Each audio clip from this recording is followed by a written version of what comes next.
Numerical है, एक बेलनाकार पात्र को समान द्रव की कितनी ऊंचाई तक भरें कि जिस बल से द्रव पात्र की दीवारों को दबाता है उतने ही बल से पात्र तली को दबाए। ठीक है, तो हम मान ले रहे हैं, माना H इज इक्वल टू क्या है, द्रव की ऊंचाई है, मतलब जो भी उसमें द्रव भरा है उसकी ऊंचाई h मीटर है। ठीक है, रो क्या है, द्रव का घनत्व है, रो द्रव का घनत्व है। r क्या है, बेलन की त्रिज्या है।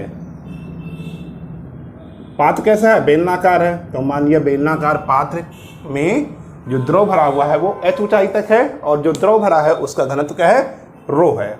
ठीक है, और बेलन की त्रिज्या r है। ठीक है, तो द्रव बेलन की तली, ये ऐसा बेलन है समझ लो, इसमें द्रव भरा हुआ है h ऊंचाई तक और ये इसकी तली में नीचे की ओर। ठीक है, द्रव स्तंभ का हमें दाब निकालना है, तो द्रव बेलन की तली पर द्रव स्तंभ का दाब, इसका डेरिवेशन किया था, द्रव स्तंभ का दाब क्या होता है, P बराबर H रो G, ये पढ़ रखा है, इसका डेरिवेशन किया था।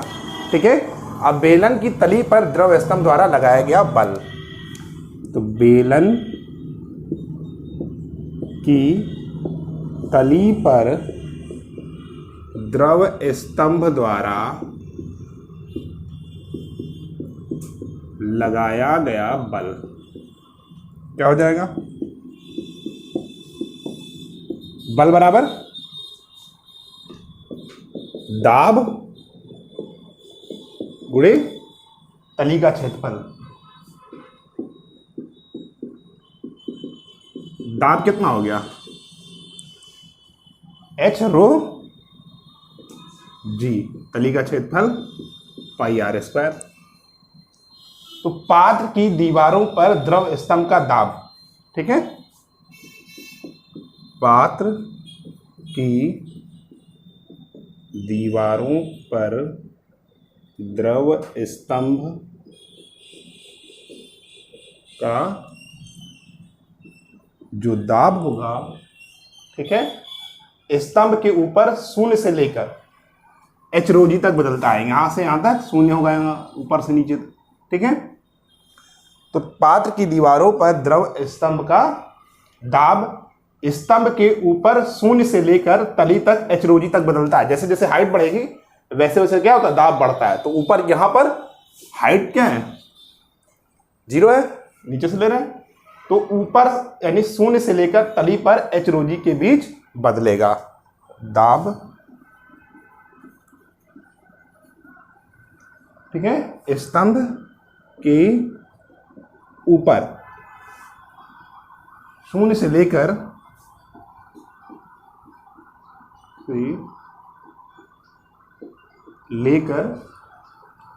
तली पर h रो जी के बीच बदलता है, के बीच बदलता है, शून्य से लेकर h रो जी के बीच में बदलेगा। ठीक है, तो इस प्रकार दीवारों पर औसत दाब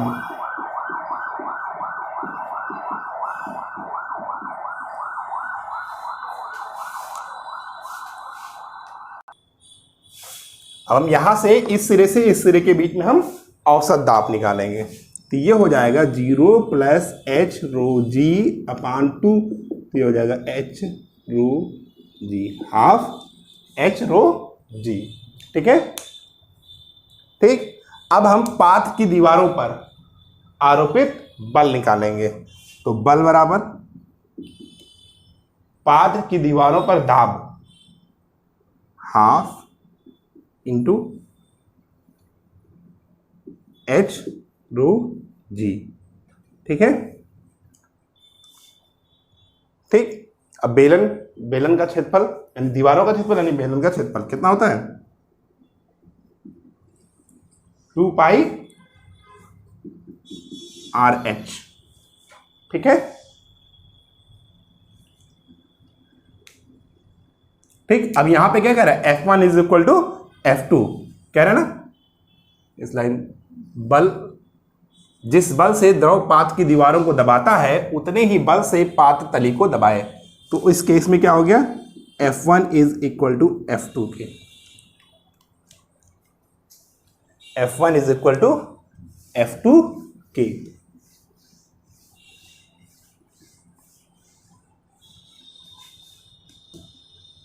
तो F1 की वैल्यू कितनी है, H रो G पाई R स्क्वायर हाफ H रो G इंटू 2 पाई RH।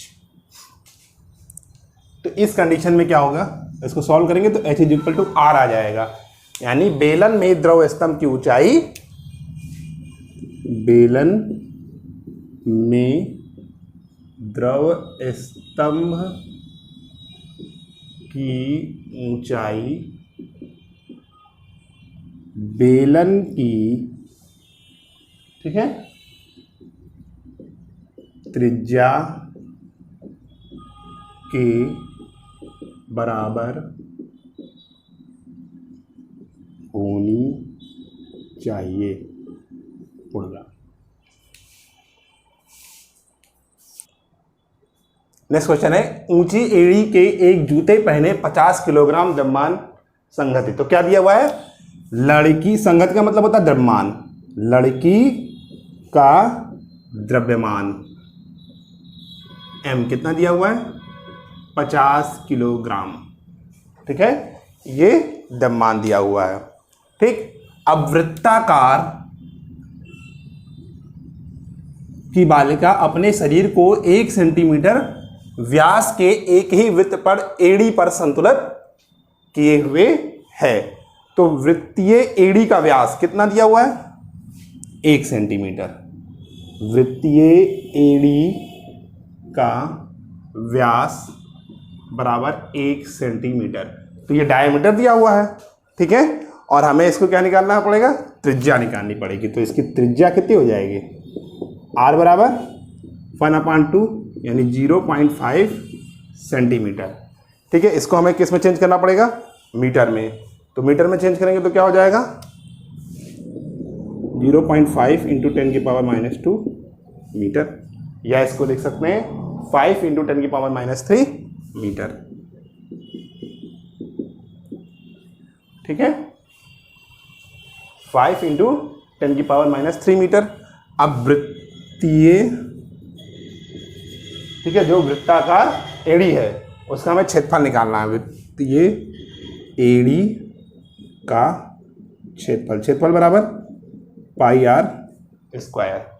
ठीक है, तो पाई की वैल्यू कितनी होती है, 3.14 इंटू 5 इंटू 10⁻³ का स्क्वायर। ठीक है,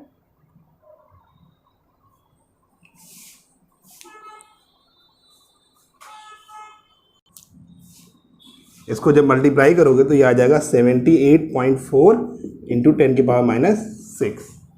ठीक है, यूनिट क्या हो जाएगी, मीटर स्क्वायर। अब हमें क्या निकालना है, बल। बल बराबर, ठीक है, आरोपित बल निकालना है। ठीक है, बल निकालने के लिए कितना बल लगेगा, हमें दाब निकालना पड़ेगा। ठीक है, तो P is equal to F/A। अब F बराबर क्या होगा यहाँ पे, mg, तो mg/A। ठीक है, अब हमें क्या दिया हुआ है, m यानी 50, g की वैल्यू 9.8 और a की वैल्यू 78.4 इंटू 10⁻⁻6। ठीक है, ये आ जाएगा 6.34 इंटू 10⁻6। ठीक है, न्यूटन प्रति मीटर स्क्वायर। यही इसका आंसर हो जाएगा।